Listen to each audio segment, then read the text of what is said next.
Bonjour, bonjour, je vous retrouve en direct du placard. Ça faisait longtemps que j'étais pas rentrée là-dedans, j'ai l'impression de retomber en enfance. Pour celles qui ne me connaîtraient pas, je suis Népenthes, nouvelliste spécialisée dans le fantastique horreur. Et il y a un an, en septembre, mon premier recueil de nouvelles, Dolce, est sorti aux éditions Noir d'Absinthe. Et pour fêter son tout premier anniversaire, j'ai décidé de vous en lire un passage. Pour des questions acoustiques, je me retrouve dans le placard.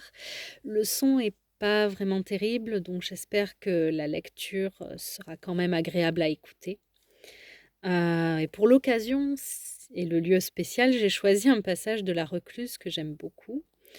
La Recluse, c'est une nouvelle dont le personnage principal, Constance, est une jeune orpheline, qui vit dans un foyer. Et une nuit, alors qu'elle faisait le mur, elle s'est trop approchée d'un vieux reclusoire. Donc c'est une petite loge dans laquelle on enfermait les religieuses qui avaient fait vœu de retrait du monde.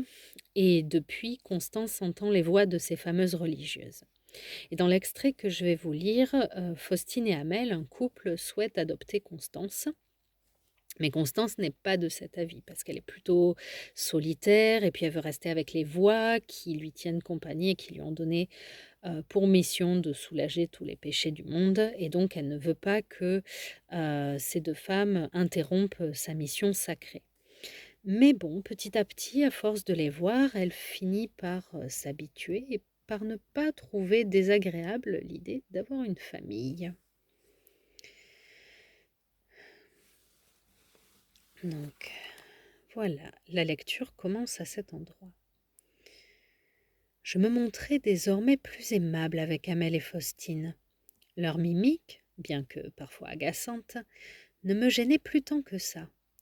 J'envisageais même la possibilité de m'y habituer. Et déjà, au moment où cette pensée se formulait, je me rendis compte que je m'étais faite à leur présence, que chaque jour de leur visite, je me tenais prête plus tôt que d'habitude, que je retenais même l'heure de leur arrivée sans avoir besoin de la noter. Elles avaient cassé quelque chose dans le morne quotidien que je m'étais façonné, mais pour mieux reconstruire par-dessus quelque chose d'émouvant et de curieusement attrayant.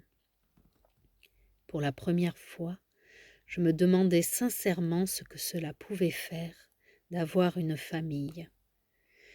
Néanmoins, ce n'était qu'une question que je voulais sans conséquence, car je ne pouvais pas abandonner ma mission sacrée pour un simple rêve un peu fou.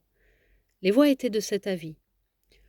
Aucune famille n'a voulu de toi, pourquoi celle-ci? Cela paraît louche. L'amour désintéressé n'existe plus depuis longtemps. C'est bien pour cela que nous te formons, afin de racheter ce monde qui a détourné les yeux des vertus essentielles pour sombrer dans le péché le plus noir. Tu dois les forcer à voir, donner ta vie pour cette quête, même si cet acte ne t'apporte rien. C'est cela, le véritable amour. Elle ne me laissait pas toujours tranquille durant les rendez-vous avec Amel et Faustine, signifiant leur désaccord à grand renfort de bruissement. Heureusement, les 2 femmes prenaient cela pour de la timidité, mais je voyais bien qu'elles commençaient à se douter que quelque chose n'allait pas. Pour montrer aux voix ma bonne volonté, et dans l'espoir qu'elles m'accordent un peu de répit, j'avais décidé de rester dans mon placard lors de la prochaine visite et de poursuivre l'entraînement. Alors que j'étais enfermée dans le noir, écoutant les murmures approbateurs de Julia, j'entendis la voix de Faustine m'appeler, suivie par celle d'Amel. Elle me cherchait. Je me forçai à me taire, à me recentrer sur mon but, mais leur insistance eut raison de ma concentration. Faustine finit par me trouver. Lorsque la porte de mon placard s'ouvrit sur les constellations de son visage, la peur s'empara de moi et crispa tous mes muscles. Je m'apprêtais à me justifier, même si je n'avais aucune idée de ce que je pourrais bien lui dire, tant mes pensées s'emmêlaient dans ma tête.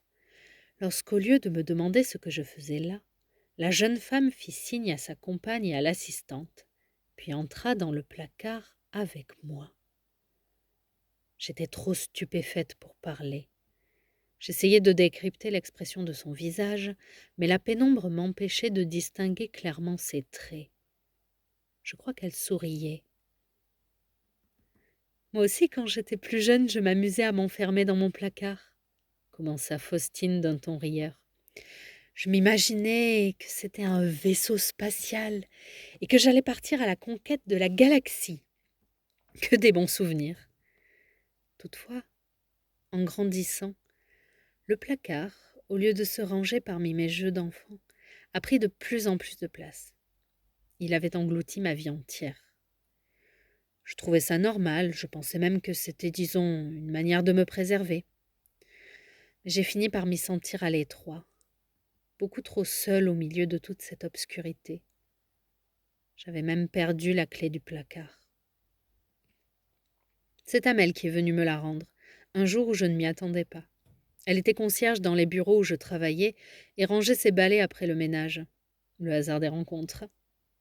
Ce matin-là, nous avons pris notre petit déjeuner ensemble à la cafétéria de l'immeuble. Un matin dont je me souviendrai toujours et qui sentait bon le croissant chaud. Je ne sais pas pourquoi elle m'avait subitement raconté tout cela, mais cette histoire remua quelque chose dans une toute petite pièce au fond de mon cœur. Je me rendis alors compte que les chuchotements avaient baissé en intensité, jusqu'à devenir un simple filet de murmures. Je ne m'en étais pas aperçue tout de suite, concentrée sur le flot doré des paroles qui sortaient de la bouche de Faustine, dans ce petit placard où nous étions étroitement cloîtrées toutes les deux. Et voilà. J'espère que ce passage vous a plu, que la lecture a été agréable et que peut-être vous aurez envie de savoir ce qui arrive à Constance, si elle va suivre Amel et Faustine dans son nouveau foyer ou s'il va se passer complètement autre chose. Quant à moi, je vous laisse parce que c'était la dernière vidéo de cette série d'anniversaire spécial Dolls. Donc, merci à toutes les personnes qui ont regardé cette vidéo et puis peut-être à plus tard. Au revoir.